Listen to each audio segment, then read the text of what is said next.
Welcome back to Forbidden Knowledge News. I'm your host, Chris Matthew. Tonight, my guest is Lester Velez. Before I bring him on, I want to remind you that you can always get new episodes free on Rokfin, Odysee, and all podcast platforms. Click that link in the description and check us out on Rokfin. This is where you get all our premium content you can't get anywhere else, and you get all the premium content from every creator that is there on Rokfin.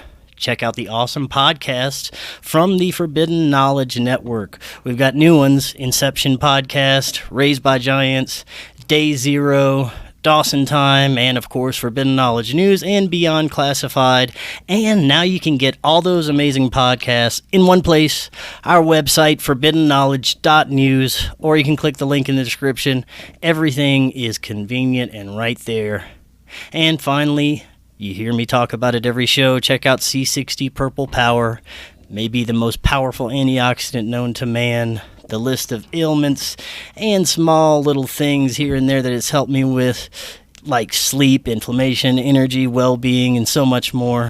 The list goes on and on. You can even get C60 for your pets, so your pets can feel great too. Just click that link in the description. You get 10% off your order plus free shipping. Today I want to welcome to the show Lester Velez. Beginning in September 1970, he served in the U.S. Army as a field artillery officer and was later vice president of Lacombe Engineering. He later joined MUFON in 1991 and has held the positions of field investigator, training coordinator for field investigators, the assistant state director in Northern California, chairman of the Abduction Experiencer Research Committee, and team leader of the Abduction Response Team. Also during that time, he became a facilitator for an abduction support group in San Jose, California, and in 1994 co-founded OPUS, the Organization for Paranormal Understanding and Support. Lester, welcome. How are you doing? Chris, thank you. Welcome. I really appreciate you having me on the show today, and look forward to talking things over with you. Oh, yeah, it's going to be a great time. I've been looking forward to it. We're going to discuss the organization that you founded, Opus, and as well as its mission. And I want to get your thoughts and insights and theories into the nature of some of this phenomenon that you've been researching. And this is your very first time on. I want to hear about what was it ultimately that got you started down the path you're on right now. Oh, yeah, that's a good question, and I guess I have to go back to when I lived in Connecticut. This back in the 50s, and it was a late October evening, and I think I was like 11 years old at the time, and I saw this object hovering over a tree line and silently moving from my left to my right. And it finally disappeared. And of course, it scared the hell out of me. And I ran in the house and tried to get my father to come out. And by the time I convinced him to come out, the object had disappeared. And he said, well, it's probably just a beacon of light reflecting off a cloud or something like that. And of course, to my knowledge anywhere, there was no beacons of light emanating from Norwalk, Connecticut. And New York City was a 45-minute drive from where we lived. And so I doubted if that was happening. So I went to the library and picked up some books. And at the time, George Adamski was the man with regard to UFOs.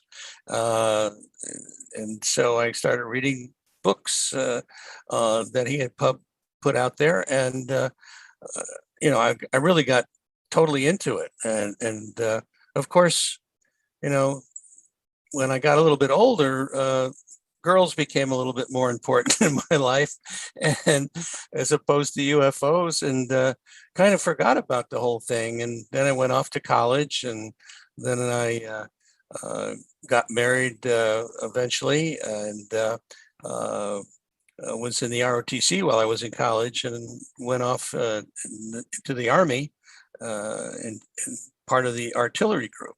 And so, I kind of, again, as I said, kind of fell away from my interest, but I moved eventually in 1985 out to San Jose, California, and I picked up the San Jose Mercury News, and Stanton Friedman was going to be talking about UFOs and a government cover-up. And so that sparked my interest again. And he was at San Jose City College, and I expected just to see a handful of people. And in actuality, the auditorium was filled. He gave one of his usually amazing presentations. And when I was leaving, MUFON had a table, the Mutual UFO Network, that was established in 1969 by Walt Andrus and a few other people. And they produce a journal, a monthly journal that I started to get. And so after a while, that was not enough. And so I said, well, what am I going to do next if I want to dig in further? Well, I became a field investigator. And that's when things really started to get interesting, because almost without exception, the cases that I got involved with that turned out to be abduction type cases. And so that's when things, from a perspective of learning about this phenomena really started. And these people would ask me, did I know of other people having similar experiences? And I said, yes, I do. So the next thing I know, I'm facilitating a support group. And as I said, that's where I learned so much about this phenomena, and the fact that these people are not crazy. They're not fantasy prone. They have gone to, in a lot of cases, some of them have gone to psychologists or psychiatrists to understand if they are crazy, and find out that they're not. So then what? What's the next step for these people? And so the Opus organization was basically set up to help people having paranormal experiences, which includes a lot of territory. It's not just alien abductions, but as it turns out, the vast majority of people that are contacting us with regard to contact with non-human intelligences. And so we've had that focus now for years. As you said in the intro, we've set this up in 1994. It's a nonprofit organization recognized by the IRS, and which to me is it's really great. I mean, here's the government saying, yeah, okay, you're legitimate, folks. So and on that basis, we've set up a number of things.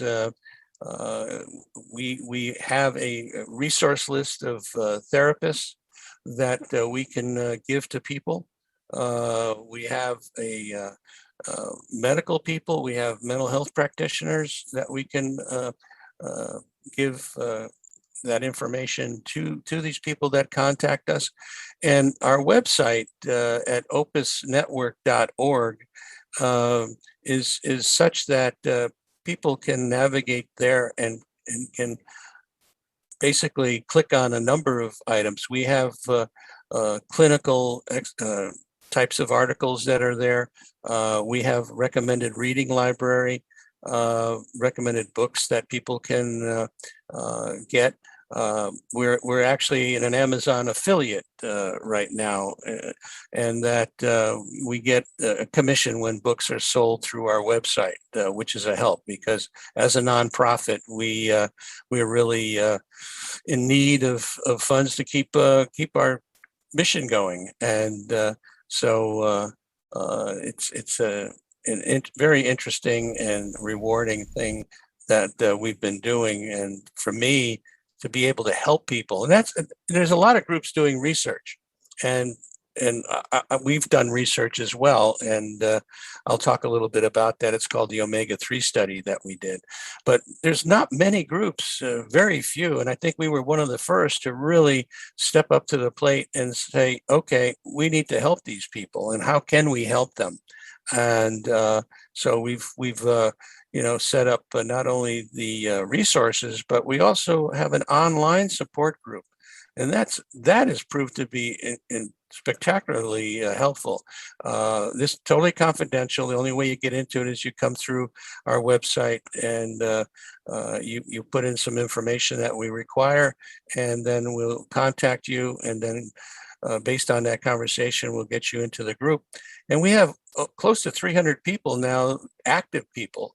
And there's been a lot more over the years, but I mean, on a regular basis, about 300 people that are communicating with one another 24/7 and telling their stories, asking their questions about their experiences. And so it's been truly interesting.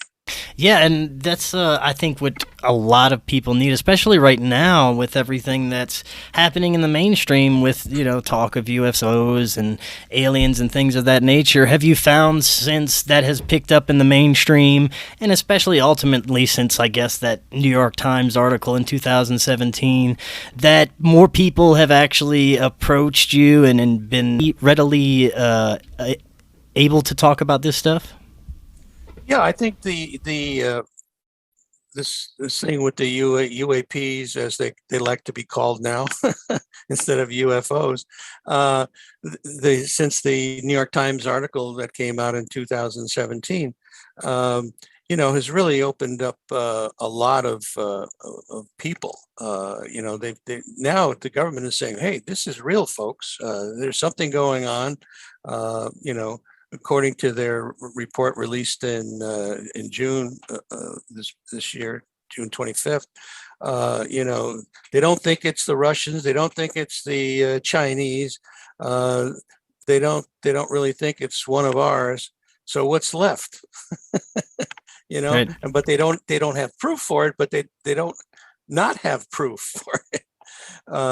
So yeah, I think that the mainstream media now is talking about this thing in a more serious way. It's not tongue in cheek anymore, where they kind of laugh about it.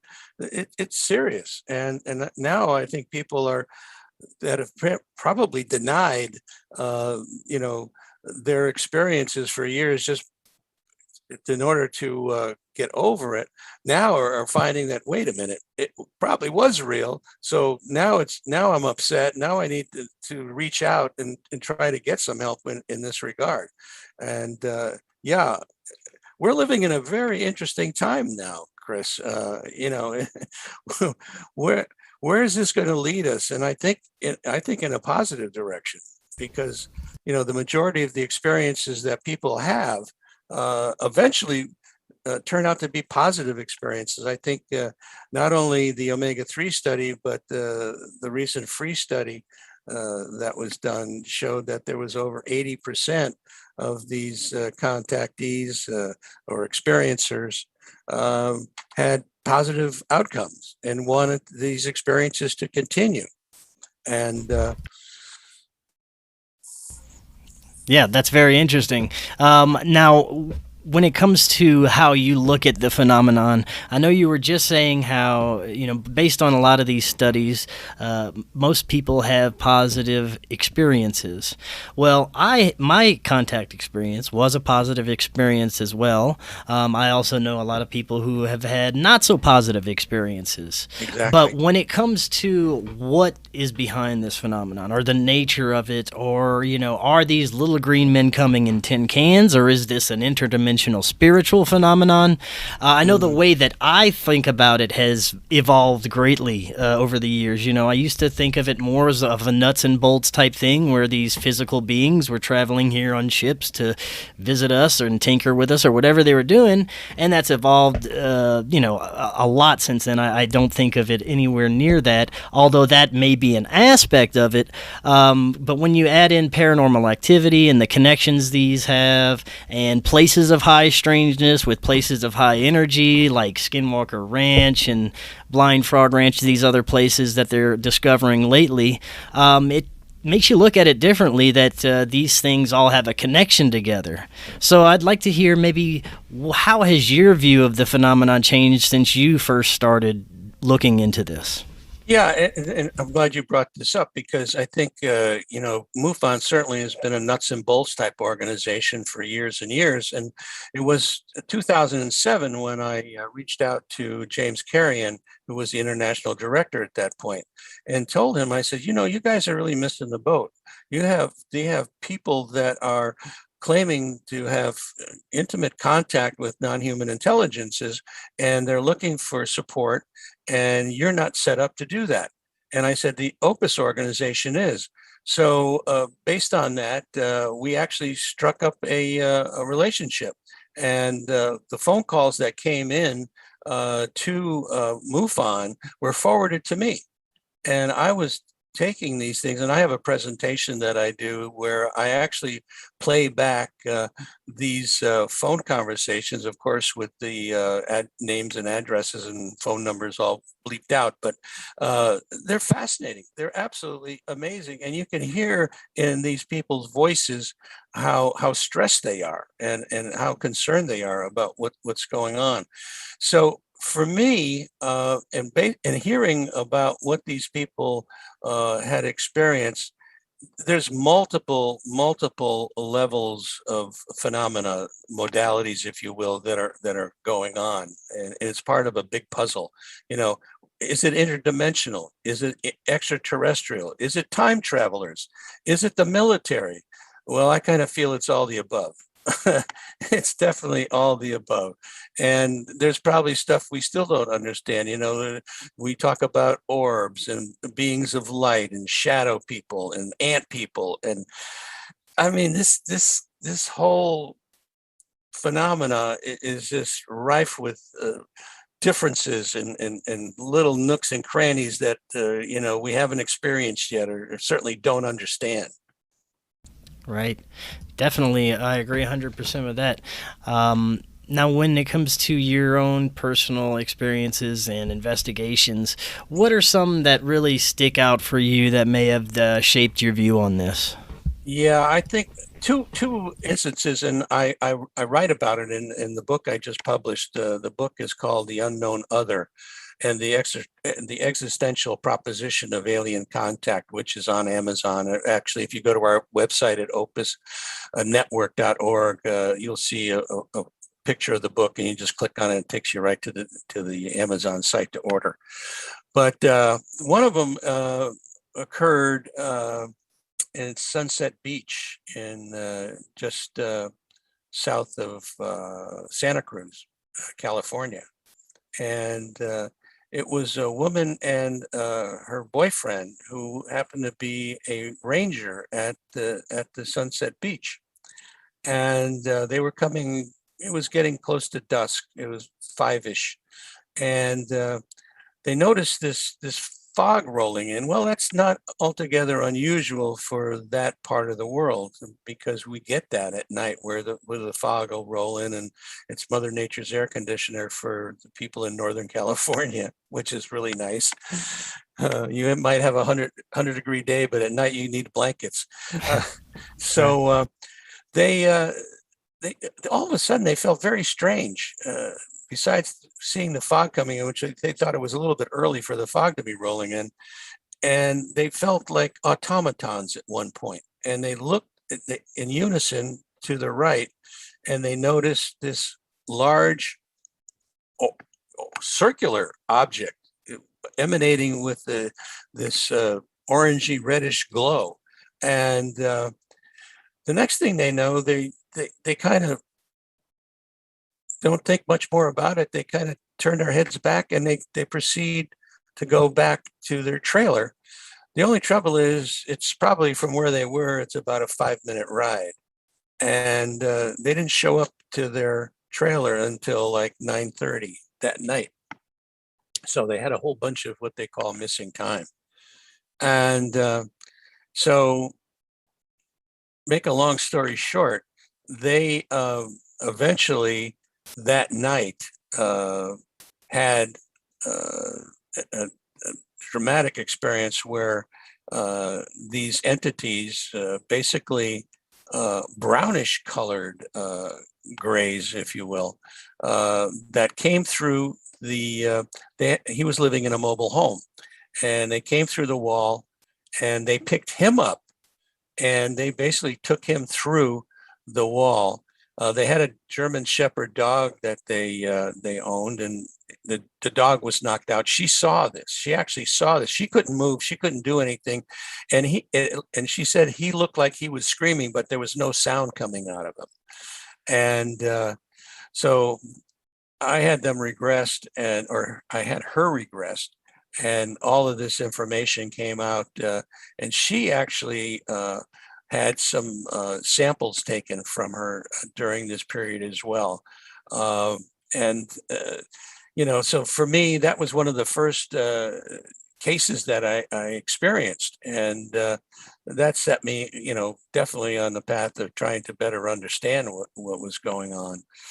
And then the other case is a case that happened in Butano State Park, which was a little bit north of Santa Cruz, and it was a couple. They're amateur pilots, and they were coming out of the park, and the park is hilly. It starts at sea level and then goes up into the hills, and so there's an abandoned airstrip up there, and they had gone by there, and they were starting to come down, and this again is at dusk, which is interesting timing, and they noticed a light over the ocean, and this light caught their eye, and it got bigger and bigger, and then it was literally over their head, and it was a triangular craft. And so this silent, and it passed over them and went into this canyon behind them, and they noticed another light over the ocean, and again this thing got closer and closer, and when it got literally over their head, it was another triangular craft. Now, these were the size of a Learjet, probably about 40 feet in length, and had white lights in the corners and then some red lights in between. And the first one, they looked, that came in, they looked at it. The second one that came in, they felt it was looking at them. And so they started to get very nervous about this whole thing. Well, this happened 5 more times. There was a total of 7 of these craft that were sitting there, and they were doing this butterfly effect in the valley. And then all of a sudden they went up on their side in unison, the whole group. And it's like they went around a corner and disappeared. So after that happened, they were coming out, and it was getting to be dark already, and they felt they were on automatic pilot.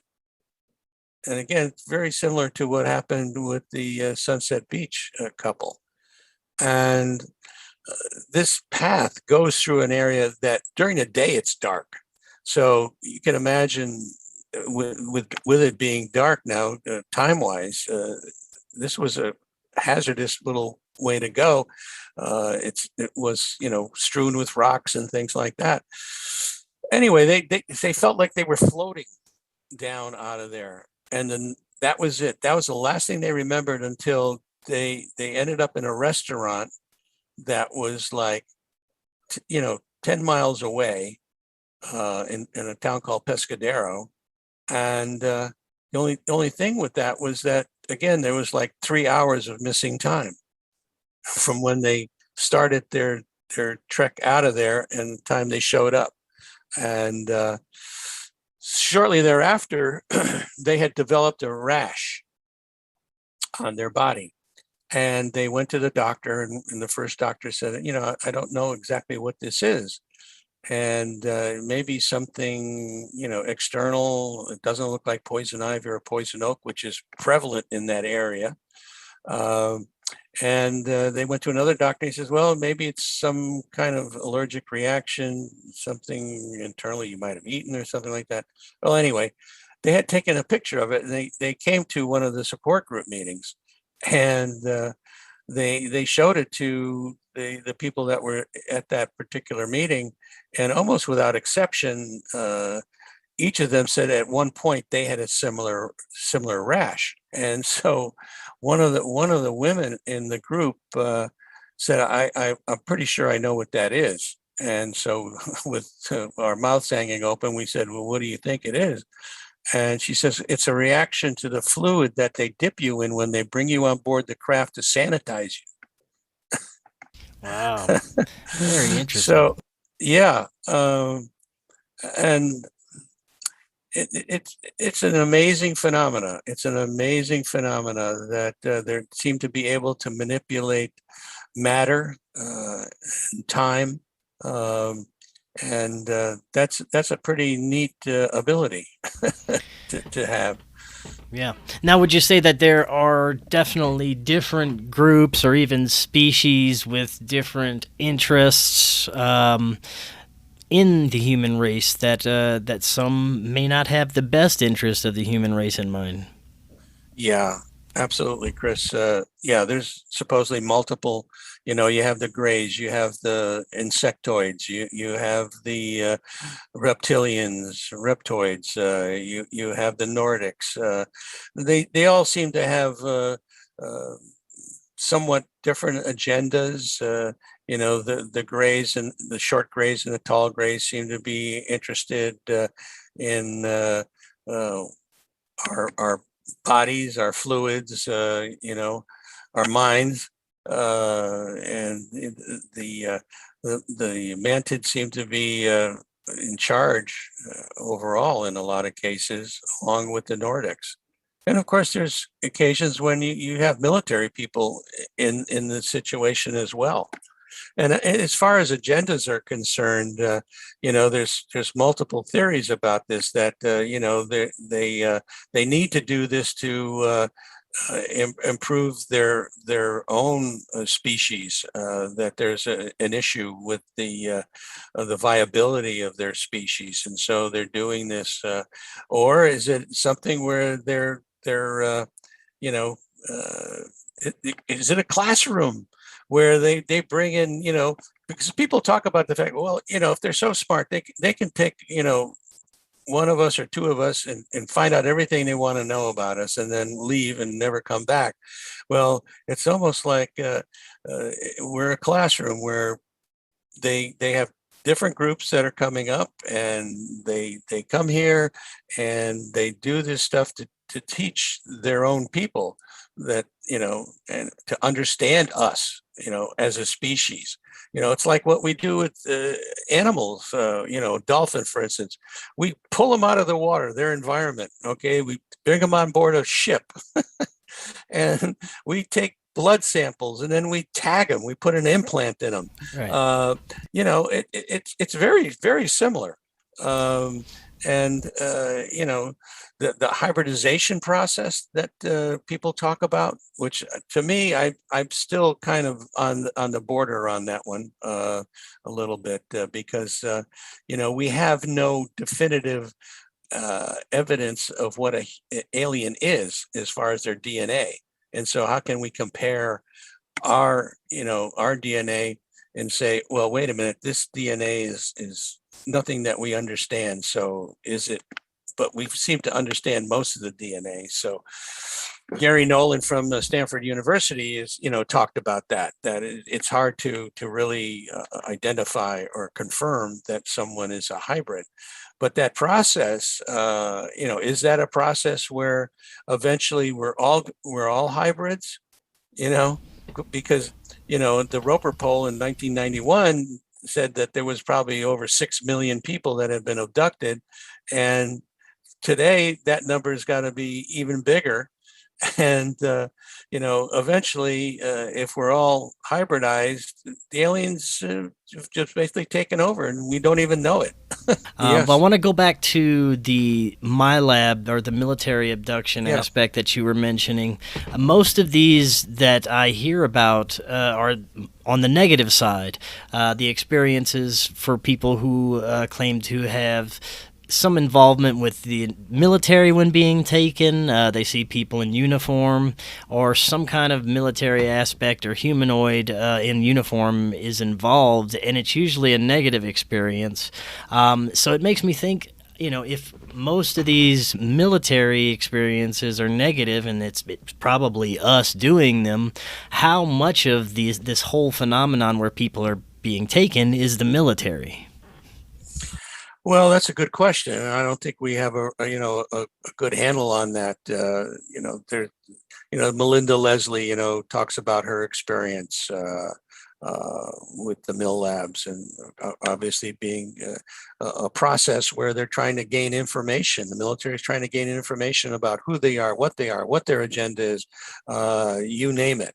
And so it's like an interrogation process. And another gentleman by the name of Terry Lovelace, who had an experience after his abduction with another friend of his when they were in the military. That whole process after he was abducted and interrogated and threatened, basically, certainly is a negative situation. So I think that's why they probably giving you drugs that are not the best to intake, and to get answers out of you, and try to better understand what's going on. So I could certainly see that those situations are negative. And it's interesting how the military finds these people. They may be tapped into these implants somehow, which seems to be a transmission type device, or a tracking device, as we do with when you do that with a dog. You put the little chip inside of him, and now you know where he is and what his situation is. So, or is it a control device of some sort, which it could be. It certainly could be. The implant thing with Dr. Roger Lear, what he's found out about these implants is amazing, truly amazing. And that's in my book as well. The Unknown Other, that is fascinating, absolutely fascinating.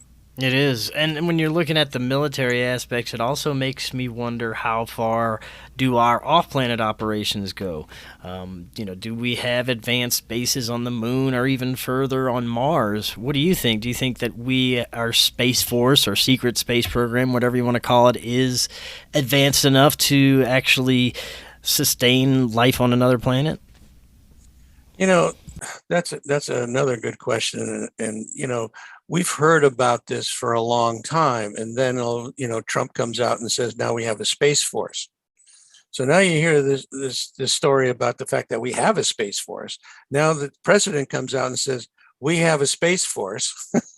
And then you heard this Israeli general, retired Israeli general, that came out and said, hey, folks, we have an agreement with the aliens, and there's bases on the moon, there's bases on Mars, and they're not going to show themselves to us because we're not ready and we don't understand space. Yeah. So these things are starting to add up for me to say, maybe so. Absolutely, yeah. Maybe so, that we do have a force out there that's been doing trades with trading with the other entities from other planets or other dimensions even. That's the whole other thing. If you just look at it from an extraterrestrial standpoint, that's one thing, but these experiences by the experiencers are way beyond that. It's not just extraterrestrial. Yeah. Oh, yeah. It goes beyond our dimension, but beyond most people's comprehension. Whenever you hear some of the stories that contactees and experiencers say, some of the things that defy our own laws of physics and reality. But I want to talk about the omega-3 study that you were talking about earlier. Could you tell us a little bit about that and the results? Oh, yeah, absolutely. So what we did is we took 71 people that claimed to have had contact with non-human intelligences, and then we took 51 people that were a control group. And the full study is in the book as well. So if somebody wants to really get into it, all the statistics, which can be boring, but they're there.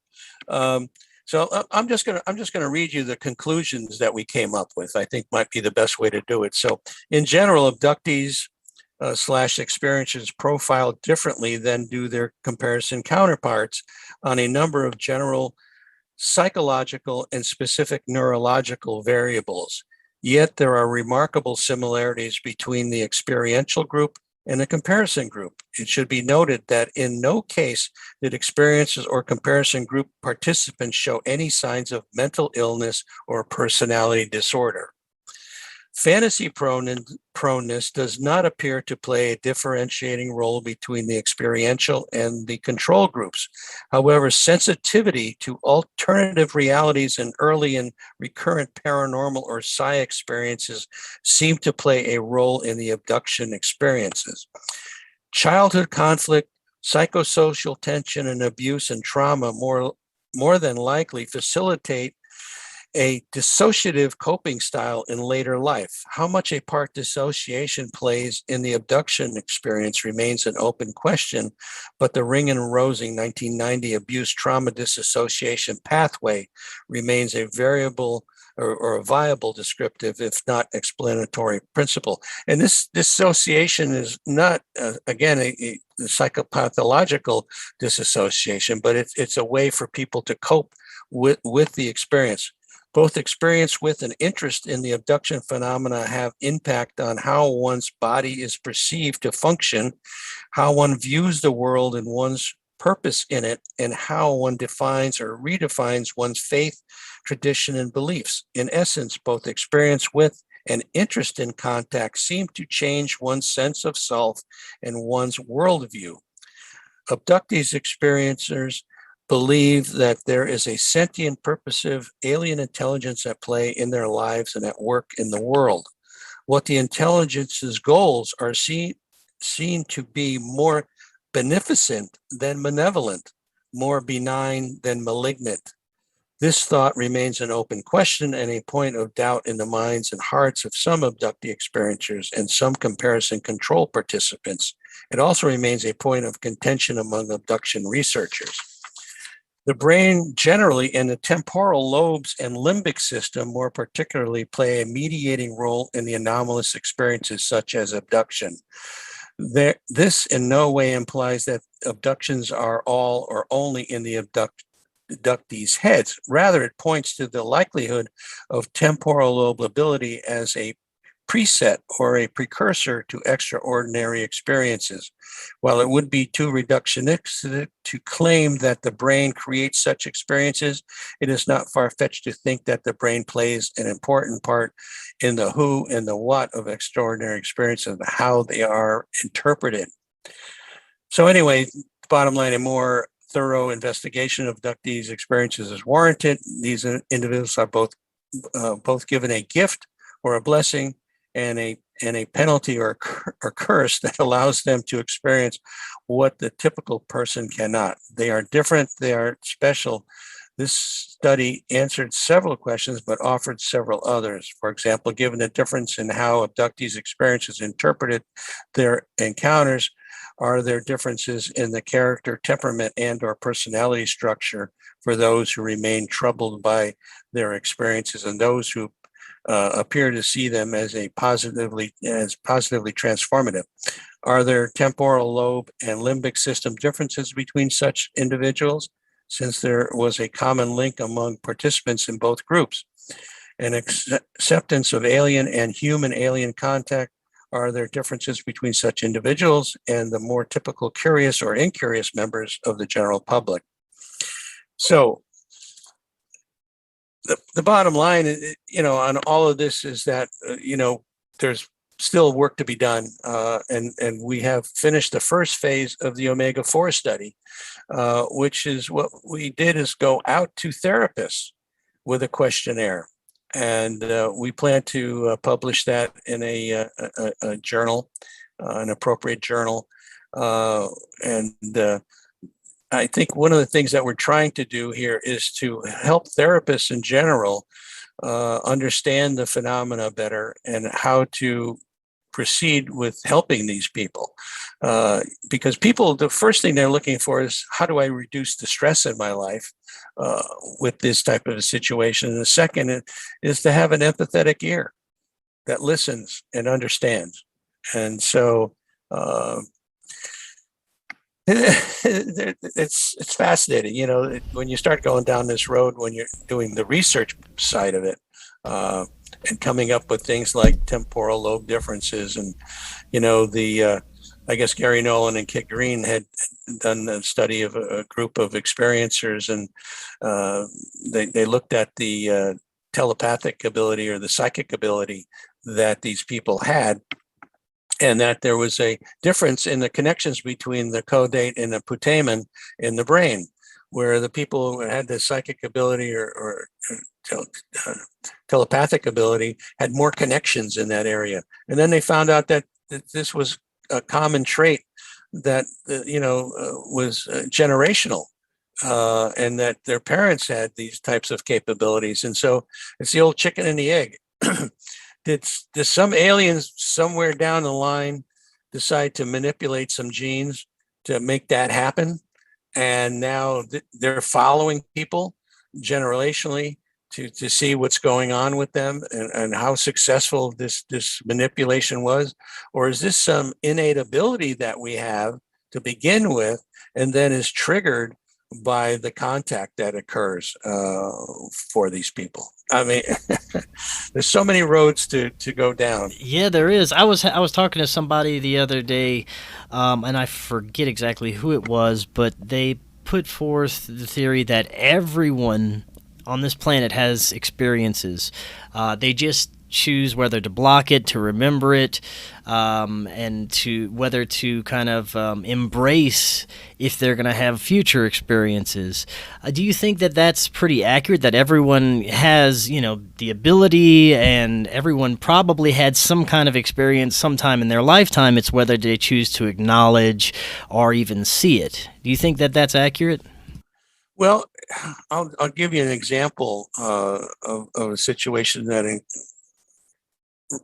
I was involved with it. And I had one of the support group meetings going, and so one of the people in the group said, "Hey, I've seen you before." "Oh, really? At a UFO conference, grocery store, what have you?" "Oh, no, I saw you on board a ship." "Oh, okay." So I kind of blew that off. I'd never heard that before, so I didn't put much credence in it. Well, it was probably a year and a half later, a totally different person says to me, "I've seen you before." I said, "Really? UFO conference, grocery store, blah, blah, blah." "No, you were sitting on this bench naked on this craft, and you were freaking out, and they told me to go over to you and calm you down." I said, "Okay." So then I took it more seriously. I had 3 regressions with 2 different people, and I uncovered nothing of that sort, but I did uncover multiple past lives, which is another factor, that are these things not only, possible to happen in past lives, and now it comes through to this life that you're living, and something is bubbling up, and you don't know why it is that you're concerned about certain things or having certain things happen to you. I mean, it gets to be one amazing puzzle as to what happened. But yeah, I had very interesting past lives. I was a samurai warrior one time. I was a Sumerian priest. I was a Spanish restaurant owner. That was the most fun. I was fooling around with all these waitresses. Wow. Hey, I bet there. But anyway, this crazy stuff. I mean, but yeah, as far as your original question is concerned, it's hard to say whether or not we're all having these things and we choose to suppress it. people come to us and say, I've had this incredible dream. I mean, it's so, they call it lucid dreaming, and it's so real. And I wake up and I'm in a sweat, and all this kind of stuff. Is that something that's occurring in a dream state, or is this some out of body experience that's going on? And that's a whole nother realm of the phenomena. Are these things really dreams? Or are they actually happening to us? And we're either suppressing them or causing them to bubble up and then cause issues for us in some way, shape, or form. That is very interesting. And it also, the bottom line. Go ahead. Yeah, I'm sorry. I was going to say the bottom line in all this is we don't have all the answers. You have very few. We have very few, but we're trying. We keep trying. That is true. That kind of brings us to the connection of consciousness big question, because consciousness apparently has a huge role to play in this phenomenon, especially when it comes to psychic communication during contact experiences, even CE5 experiences, people going out there and trying to contact whatever these ships or lights that show up, and they have instant psychic communication.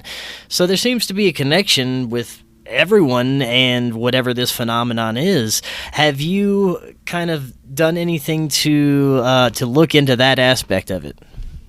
Well, I think that, I've heard so many stories about people that, I forget the gentleman's first name. His last name is Ricardo, I believe, out of Peru, that takes people on these outings where they get together and they fast for so many days. They eat special food, and then they call in these entities, whoever is out there at the time, I guess.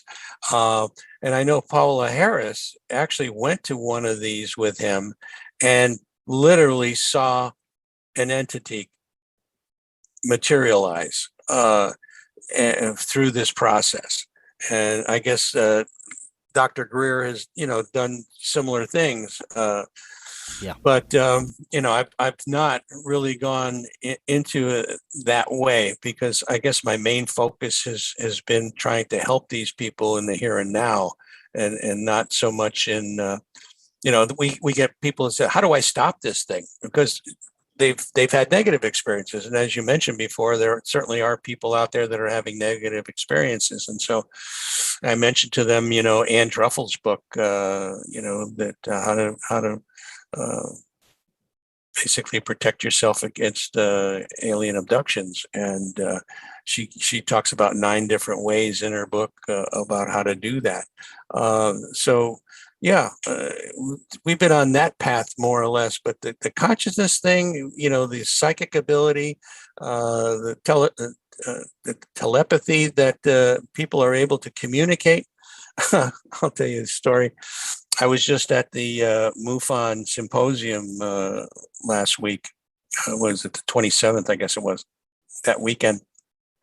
And Nick Pope was there, and he opened up the symposium, and he was talking about the UAP report that the government put out, and he says, I would prefer to have this phenomena that's going on, Tic Tacs and things like that, being either the Russians or the Chinese, because we can pick up a phone and talk to them about this, right? Where you can't do that with the aliens. But I told him, I said, look, all you got to do is you got to talk to these experiences, because telepathically they are communicating all the time. And unfortunately, it's mostly a one-way conversation. There's not a lot of feedback coming back this way, but they seem to be able to communicate on a fairly regular basis. So I told him that, and he laughed, and he said, "I'll keep that in mind." Right. Well, when it comes to people understanding and having a better feeling about their experiences, do you find that people that may have started out having a terrifying or negative experience, the more they either do regressions or remember or do work to understand what happened to them, the more positive the experience becomes for them. Absolutely, absolutely. It's it, it's a process that goes on. The first, beginning of the process is scary. It's traumatic. Uh, then, after a number of these things happening, they begin to accept the process. They find that they can handle it better, and then in the end, where all of a sudden it stops, it's like the Stockholm syndrome. It's, well, what happened? Why aren't you coming for me anymore? It's like, I'm still here. and yeah, and that process ends up where, as you say, most of these people have end up having a positive experience where it started out very negative. But there are people that continue to have negative experiences, and those are the ones that come to us and say, how the hell do I stop this? Yeah, well, that probably brings us to a good point to talk a little bit more about Opus and exactly how you help some of the individuals that come to you. Yeah, well, most of the contact is initiated on our website, which is opusnetwork.org, and they find us through various means. We have a Facebook group, we have a Facebook page, and then we have our own website, as I say, at opusnetwork.org.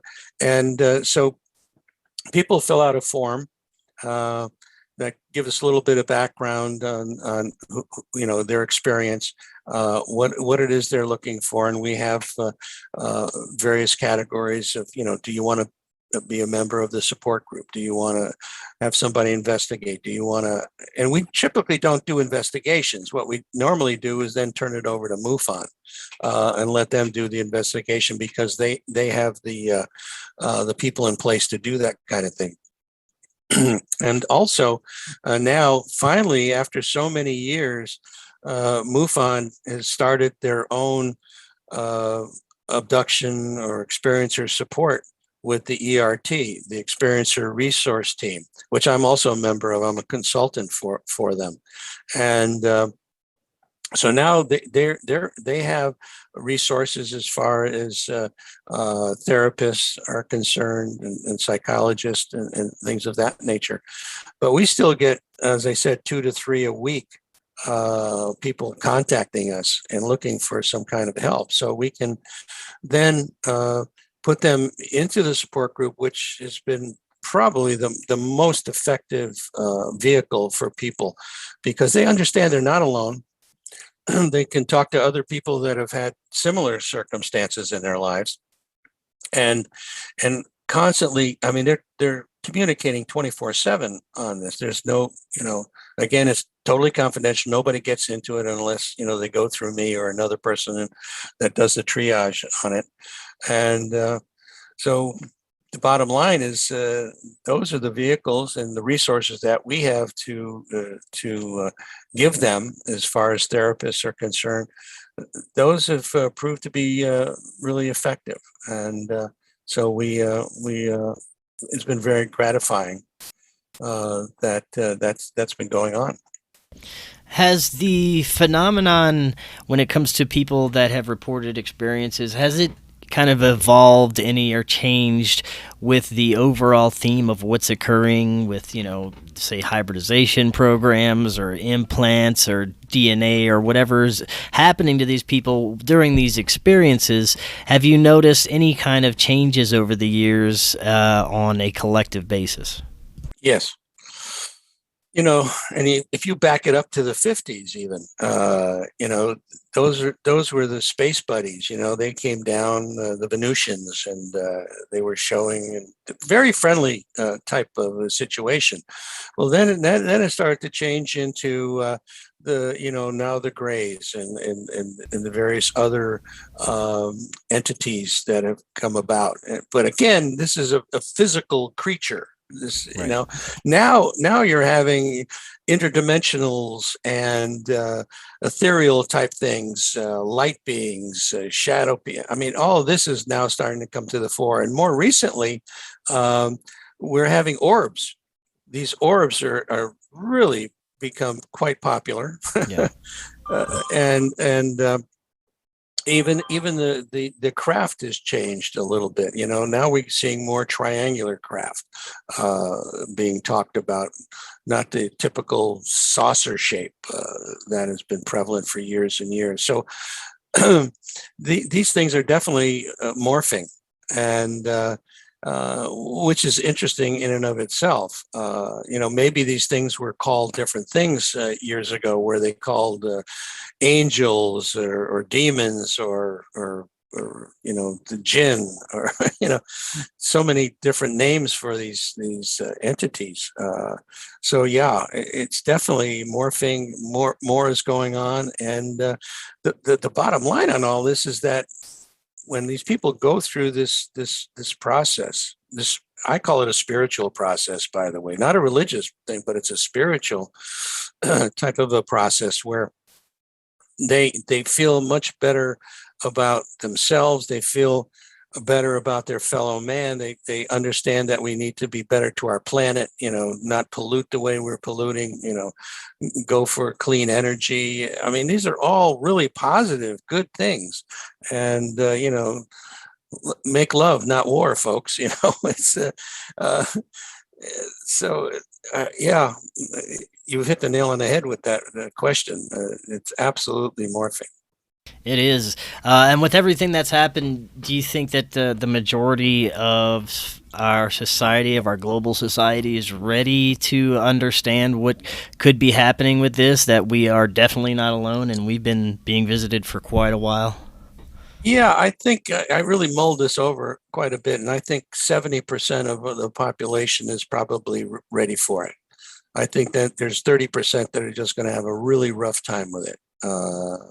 And I'm just basing that on everything that I've ever come in contact with over the years and what I've read. And so it's hard to, give you any more definition on that, but that's kind of my number. 70% yay and 30% nay. That sounds a pretty safe number, pretty good number. And Lester, I want to thank you again for coming on. For people that want to find out more about you, your books, the Opus Network, what is the best way for them to do so? The best way is just go to our website, which is opusnetwork.org. That'll get you everything. Get to our book and other books that we recommend, and clinical issues that are talked about in there. It's a good informative site, and I think you enjoy checking it out. Definitely. So I'll have that link in the description. And like I said, Lester, thank you so much. That was fantastic information. And I'd love to have you back on and talk again in the future. I would love to be here. And it was great talking to you, Chris. And it was fun. Definitely was. And until next time, everyone, have an excellent evening. And we will see you again tomorrow.